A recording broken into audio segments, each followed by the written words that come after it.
Hello, my name's Terry. Welcome to Snowdrops Sunsets. I am doing another little ad hoc video today, so I haven't really prepared anything.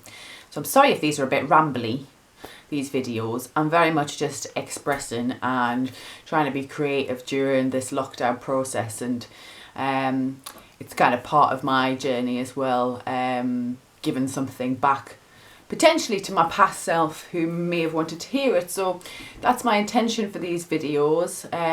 Please leave any comments, feedback is welcome. It's appreciated, even if it's not always.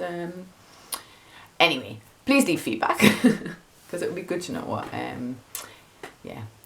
what people are thinking about them. But yeah, this video, there was a couple things kind of going around in my mind that I was inspired to do a video about, and I've settled on this idea that what does it mean to actually work through a trauma or process a trauma or deal with trauma? What does that mean? And for me, it took a little while to actually get the crux of that, because it's not really talked about. It's a lot of the ideas that, excuse me, I was going to sneeze. No, it's gone. A lot of the ideas that society would say, it's like, I'll put it behind you, put it in the past, that sort of thing. And then, counsellors and stuff, like, we'll talk about it, get it all out.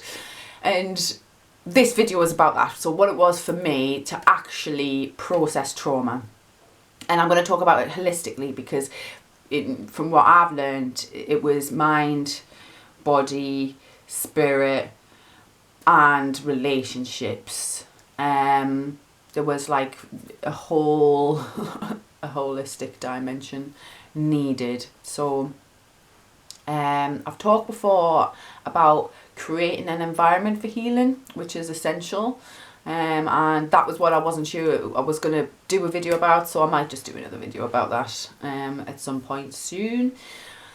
But yeah, having an environment where you can heal is really, really important, and that it can be complex depending on your situation.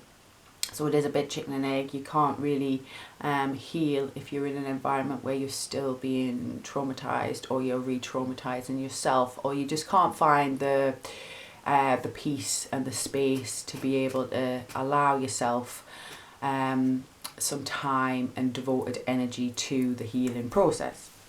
So that is kind of the first bit. But then once you're in the healing process, what is that? So for me, I had to deal with various different traumas that had different effects on us, that had different symptoms, which I didn't realise were all connected to different original traumas. Now I've been through them, I understand them better, and for me that's what the process is understanding your trauma better, and being able to make sense of it. So your body will have a physical response that's now been it's a very natural part of us. Something happens that damages our body, we want to heal, and if we can't heal from it, we're going to have a response that is going to try and prevent us from any further harm. So the stuff you've got to do in your body. Then the mental aspect, your mind wants to create a strategy.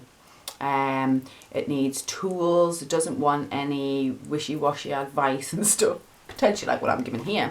But this is where my last video I'm saying, you've got to experiment and practice. You've got to experiment what works for you, and then practice that so you get better at the skill, and then you get your solution. But your mind wants a strategy. Your mind needs to know, how can I make sure that doesn't happen again? Or how do I make sure I don't get harmed in the same way? Or how do I know I'm safe, basically? Your mind wants a strategy. Your spirit, depending on how complex the trauma is, just needs to make some sense of it.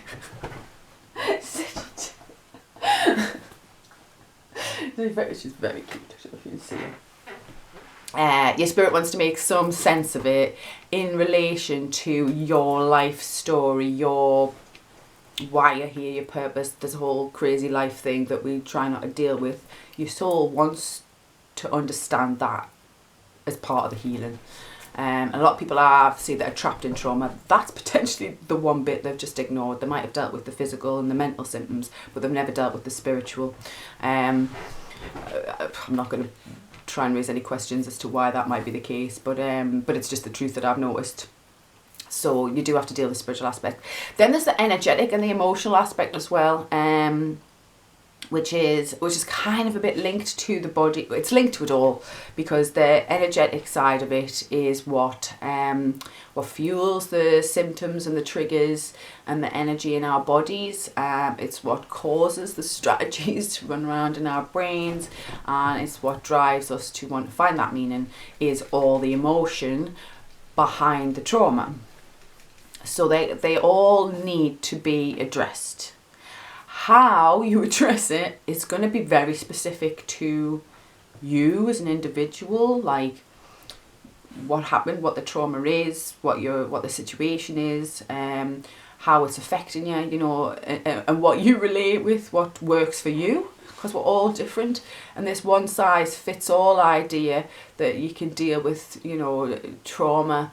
I use the word trauma because instead of like mental health problems or, you know, chronic illnesses, all this, they're all stemming from trauma as far as I'm concerned, and we're not addressing the core issue, which is the trauma. And you can get stuck in that. And generally, I think these ongoing conditions that we now see ourselves having as a society are due to unprocessed trauma. So I'll break it down a bit. Body. This was a game changer for me. I'd spent a long time thinking I just had to deal with the mental symptoms and potentially in the spiritual. It took me a little while to actually acknowledge that my body was feeling a lot of pain, and my body had a lot of physical responses that I couldn't control because my nervous system was completely taken over. So this, if I could go back in time, I would potentially do this first. But it was a long process for me. Just for my journey, I had disconnected from my body a lot. So I had to do a lot of practices to get back in tune with my body. So I was actually listening to my body, feeling and sensing the pain that was going on. And then I was able to respond accordingly. I just want to check something 1 second.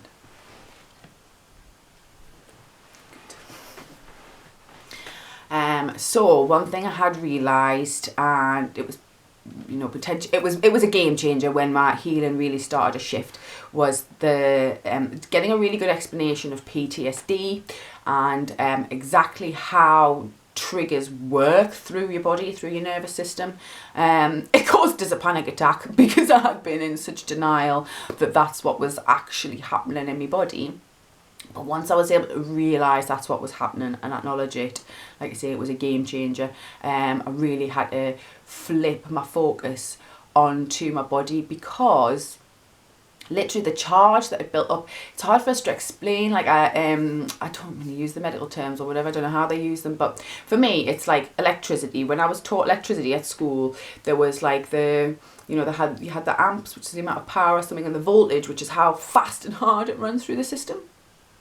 That's as I understand it. I'm really sorry if that's really wrong, but all I'm trying to describe is that it's very natural to have an emotional response to things, we do, but what happens with PTSD is that the voltage, the charge and the power of how hard and fast that emotion hits you, because it's triggering you, it's trying to get you to respond fast. And the more you ignore that, the more the charge is. And I had ignored it for years. So my charge was huge, to the point where I could feel it coming, and I felt like I really couldn't control it, and that was what was causing the panic attack. So there was a few things that had to happen for that process. I had to get in touch with my body so I could really start to sense the pre-signals of a trigger. Because a lot of my triggers were at that point of my healing journey being caused by other people. But like anything, conversations, walking into a room, you know, I was like, the slightest thing was triggering, and it was taking over my entire being. It was really, really stressful. It's not very nice to have that type of trigger. So I had to first slow down. I chose to do yoga. Just to really start to feel into my body. I also did a bit of drawing and things, just expressing the pain. When I actually started to notice I had pain in my body and different things, expressing it. So building a relationship with my body. Then I was able to recognise when a trigger was about to happen as well, which meant I could manage the other aspects, which I'll talk about later, better, because I could recognise when I was being triggered, when my body was responding differently. But one of the really important things that at that point that I discovered was about trauma response, about shaking. And I don't want to talk about it as if it's me that's discovered this, because it's not, but it was a really cool discovery when I had it. And when I found out about it, it was really synchronistic, and I basically had expressed, it's like, oh, I feel like the trauma's trapped in my body. And then I was inspired to go to the library, and then I found this book that basically just explained everything. I was like, oh my God, this is exactly what I've been needing, you know. And it was yeah, it was really important for me. And I'm totally paraphrasing. I can't even remember the name of the book. I think it's called... I'll try and find it and put it on the link. It's something to do with the tiger. But in a nutshell, it's this, that in nature, animals shake when they have a trauma response. They shake it out. They get that energy out of the system. And as humans, we've kind of taught ourselves not to do that, not to look scared, not to shake, not to get the trauma out of our system for many reasons. And basically then it gets trapped in our body. And then that becomes the charge of a trigger. And the longer you leave it, the more it's just circulating around, wanting to get out of your body. And it's just given more and more power to the triggers as the time goes by. So you need to release the trauma. And you do that through shaking, and you can do it, I mean, a little bit intentionally, I mean, that's good. But actually there's exercises that you can do where you put your body in certain positions and it relaxes your nervous system, and you just shake. And it's very strange at first if you've not experienced it. But boy, was that a game changer. It got the charge out of my system, and then I could manage my triggers better. So they are called trauma release exercises, and they are specifically designed to get your body to shake the trauma charge out of your body. And something else I did that went alongside that was bioenergetics, and I think they're linked. So the way we hold trauma in our body, it's something we'll choose for ourselves. That's why one size fits all doesn't work. For example, I maybe hold some, stress around my jaw, my neck and shoulders, around the base of my spine. That's where most of my trauma was stored. But it appears in lots of different ways. And bioenergetics looks at holding patterns we create. So we hold ourselves in certain positions to stop the shaking, okay, to not look afraid. And we do this subconsciously, we're taught it as we're growing. But what happens is then muscles get contracted and they get stuck. And that means that it's even harder to release the trauma. So you do the bioenergetic exercises to release holding patterns, and what you're doing is you're actually overstressing your muscles so they have no choice but then to relax, and then you can freely move the trauma out.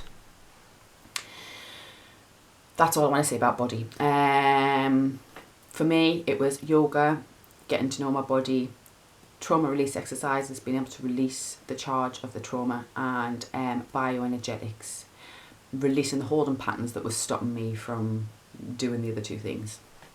Game changing. Then your mind. So your mind's trying to create a strategy, and again, this is something that's going to be different for everyone because it depends what the trauma is. It does mean that you're going to have to change your thinking. Potentially you might have to challenge some core beliefs, and what that part is, I think that's where it's linked more to talking therapies, is and the spiritual aspect that kind of coexist a little bit. Once you've then got the charge out of your body, you're in your healing environment, you can start to question the trauma. What happened? And I mean question it. Don't just be like, I got hit by a car, or I was raped, whatever it is. I mean, question it. Get curious. What happened? Why did it happen? How did it happen? How did I feel? Why did I feel that way? Just constantly going deeper and deeper. Question it to the point where you can't question anymore. That's so you understand it, and that kind of links, maybe it's more with the spiritual aspect actually, but they're intertwined for me. Once I could fully understand the story of my trauma, and then be able to recognise my part in it. I'm not victim blaming here at all, but to get yourself out of victim mode where you're helpless, you really need to recognise the behaviours that you can change within yourself that may have contributed to trauma. And that is quite an empowering process, and that is potentially what you're doing when you're trying to create a strategy going, well, if I hadn't behaved like this, the risk of that happening might have been less, and therefore if I adjust my behaviour in this way, I'm going to be less likely to be traumatised in that way again, in a nutshell, right? So by having that strategy, your brain can then relax a little bit and it doesn't feel as unsafe. I've mentioned before about malicious trauma, which is when something's intentionally done to you, and that can be a lot harder to unpack. And when I'm saying unpacking, I mean literally either talking to yourself, talking to other people, writing. Writing is an amazing tool, actually. Pen and paper, not typing. I mean, typing's cool, but if you're doing something like this, you're trying to actually release it, get it out of your system, express it. And there's something to be said for actually expressing something through writing, so it's written down. Also, so your brain can relax. Some of my traumas that I'd had, I kind of wanted to hold on to because I wasn't ready to deal with them yet, but I didn't want to forget them. And that was kind of potentially what was causing flashbacks and a lot of mental distress, was because I didn't have a strategy, but I didn't want to create one yet. I didn't want to deal with it. But the process of writing it out, so I had to document in my words what happened, meant I wasn't then stressing about forgetting it. I could let it go, because if I want to go back and look at it again, I've got it written down, and once you read that in your own words, you can then explore the feelings again and things. So yeah, that to mix the mental and the spiritual aspect a little bit, to create to understand what happened, fully understand it, like as if you like that kid that asks why, you know, who did that, what, why, when, how, all of it. You want to know all of it, and you want to even ask the questions that you would never dare to ask. For example, some of the hardest questions I had to deal with when looking at sexual violence and rape traumas was the complex feelings. Did I enjoy it? If I did enjoy it, why did I enjoy it? And you know, did I... I don't want to get into too personal because I don't want to distract from what I'm trying to say, but ask the questions that you think are the wrong questions as well. Fully understand it, because once your brain fully understands it, we're super clever. It will find a solution. And obviously when you're conscious of what's happened and you can really look, you can also then start to separate out where you can take responsibility and where the responsibility lied with someone else. Now that's kind of a whole different dynamic, which is why I talk about that, which is power structures, control dynamics, things like that are a bit more complex to understand, and that actually can crush us into a mind state of thinking that we can't change, that we can't take any responsibility for ourselves, and nobody's responsible for what they do to us. And it's complex. Like I say, it's a complex construct we've created in society around that issue of control and abuse of power. But when you start asking these questions and really look at it, then yeah, you'll be able to create a strategy. The emotional and physical and spiritual side, energetic side, I want to say, has a slightly different tack for me, and that is really about reconnecting with yourself and nature, and understanding emotions, respecting your emotions. And again, it's a long process. I just used to ignore my emotions. I used to suppress them with whatever, food, drink, smoking, friends, whatever it was, anything to suppress the emotions, right? But walking in nature and spending time outdoors is really, really vital. I mean, I'm maybe to talk about it more in creating a healing environment.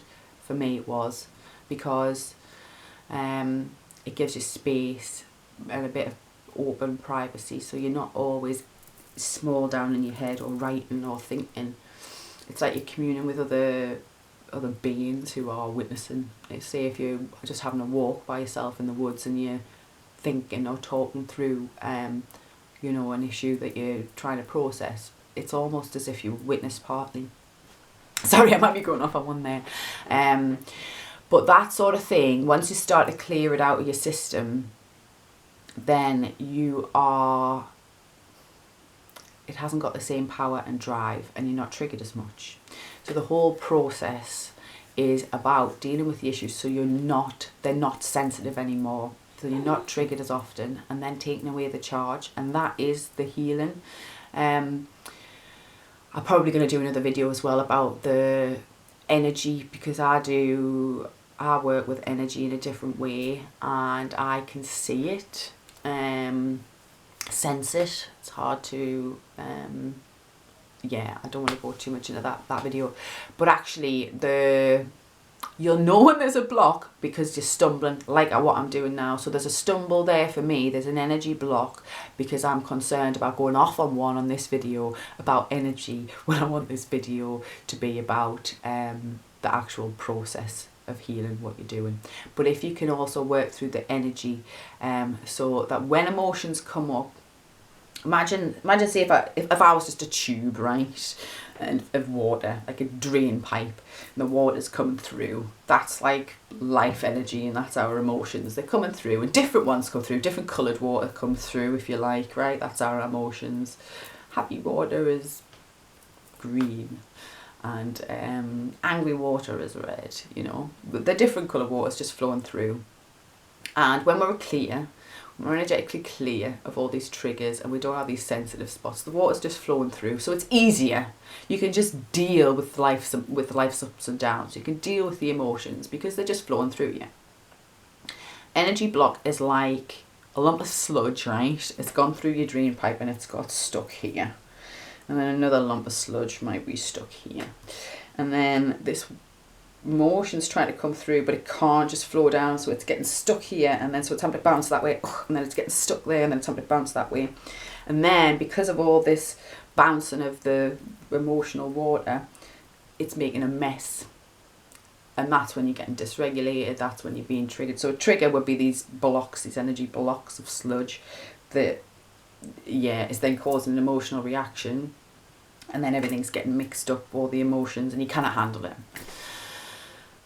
So it's quite, I don't know if that analogy works for you, but that's basically how I see energy. I can see the sludge, the blocks that then are stopping this channel of emotions coming through.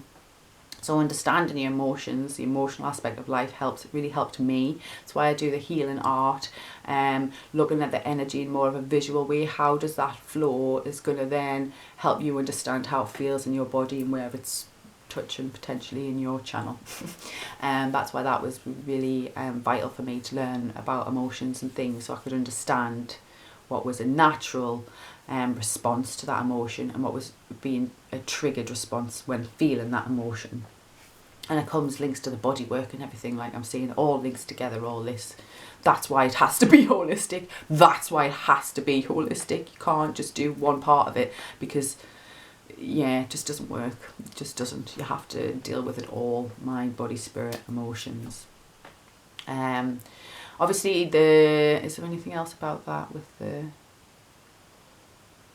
No, I think that's about it. But something else that I touched on at the beginning was about relationships. Again, it links with creating a healing environment, and but relationships are often what trigger us the most and cause the most emotional responses within us. So being aware of your relationships as well, your behaviour in relationships and the behaviour you accept from others in relationships is a pretty vital part of trauma healing. It's if somebody is difficult for you to be around and you are trying to process a difficult situation, it's not going to help. So I'm not saying don't ever be around that person, but sometimes you really do have to put yourself first. And if you're going through a healing process, that's really important to separate yourself a bit, not totally, but a bit from other people, so that you know what your alignment is, you know how you feel normally, and then you can recognise a trigger, especially if it's caused by somebody else. especially if it's caused by someone else who keeps triggering the same thing again and again. Unless you've had your own space, you don't notice it. So just being aware of relationships while you're processing healing as well.